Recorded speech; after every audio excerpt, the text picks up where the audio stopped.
Vidste du på en kvinde tjekkede ind på et hotel i Los Angeles og blev fundet 3 uger senere inde i vandtanken, som ville have drukket fra?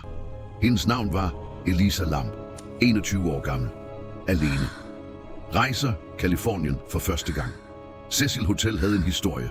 Seriemordere havde boet der. Selvmord, forsvindinger. Lokalbefolkningen kaldte det Hotel Death. Elisa tjekkede ind den 26. januar 2013. Hun blev aldrig set i live igen. Før hun forsvandt, blev hun fanget på elevatorkameraet. Hun trykte på hver gulvknap, trådte ud. Så ned ad gangen. Så pressede hun sig mod væggen, som om at gemme sig for noget. Noget, som kameraet ikke kunne se. Hun vinkede med hænderne. Langsomt. Som om hun talte med nogen, der stod lige der. Der var ingen der. 19 dage senere klagede gæsterne. Vandet smagte mærkeligt. Presset var lavt. En vedligeholdelsesarbejder klatrede op på taget. Han åbnede vandtanken. Hun var inde. Fuldt klædt. Flydende. Lugen var tung. Låst udefra.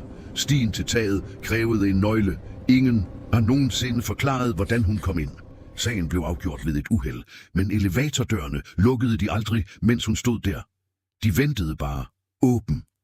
Som om noget andet var nødvendigt for at komme videre.